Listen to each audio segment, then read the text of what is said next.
Бүгүн мен маданият министрине да бир кайрылгым келип, мына ошол маданият тармагында бир чектесе, бир тизгиндесе.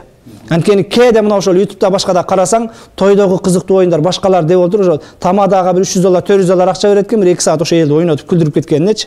Ал ойнотуп күлдүргөндө бир чындык менен бир адамдарды бир көңүлүн көтөрө турган бир тамашалуу сөздөр менен эмес, балким бир каяктагы бир эмне бийлетүү менен, же болбосо эми жана улуу сүздө уят жок, кээ бирөөлөрүн мен уш көрдүм, жана эркектердин носкисин таап келүү, ким көп носки таап келсе ошол жеңүүчү болот, бир тифал утат 500 сомдук деп. Ошол эле учурда ким эркектердин носкисин тиштейт, жыттайт дегенге чейин ошол эмне бүгүн биз тааныган, мына мен мисалы үчүн Ош шаарындагы мына биздин белгилүү тамадалардын ушундай кылганын көрүп мен зээним кейди. Ошол балдарга мен жолукпай, эгер жолуксам мен бетин айтат болчумун, ушул кылган ишиң жиркеништүү. Сени маданият кызматкери деп тааныйбыз, башка. Бүгүн ошол нерселерди маданият кызматкери эмне тизгиндеш керек, колуна алыш керек. Бүгүн биздин коомчулук канткен деп өнүгөт? Молдо молдолугун, юрист юристтигин, президент президенттигин, депутат депутаттыгын кылганда өнүгөт. Тилекке каршы бүгүн биздин бардык көпчүлүк мына маданият кызматкерлерибиз өзгөчө мына акыркы жылдары пайда болгон квнчик тамашачыларыбыз бир жанагы клоунга айланып, мына ошол пайпак жыттатмай, бийлетмей, эркектердин шымын таап келмей, ременин таап келмей, ал бар бирөө ременин чечип келип башка кылуу, чоошун эркектин белин кармоо башка кылуу, бул биздин мусулманчылыкка жарашпаган нерсе.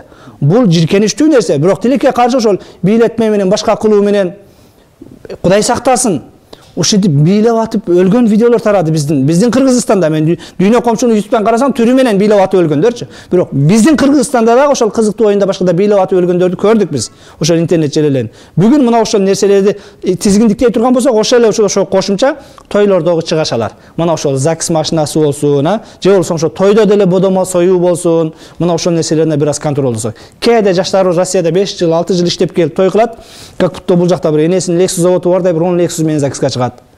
Кээде крутой ресторандарда той кылат, ушундай бир байдын баласы башка дей тургансоң, эртеси күнү барып билетин алып самолет менен кайра Москвага учуп кетет.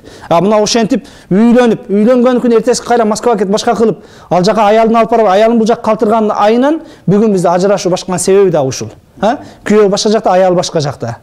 Кээде биз мына ошол элге жакшы той берем, башка кылам деп отуруп, бул жакта бир жакшы үй бүлө кура албай атабыз. Жакшы тойду баары кылышы мүмкүн, бирок жакшы үй бүлөнү баардыгы күтүп кете албай атат.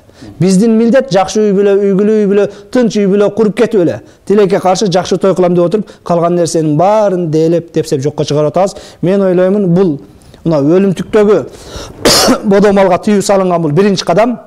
Кудайым буйрса, ушунан мына жаңы парламент эгер ушу карап бере турган болсо, ошол маданият кызматкерлерин чектөө, ошол эле учурда тойдогу чыгашаларды азайтуу боюнча бир жарлыкка кол коюлса.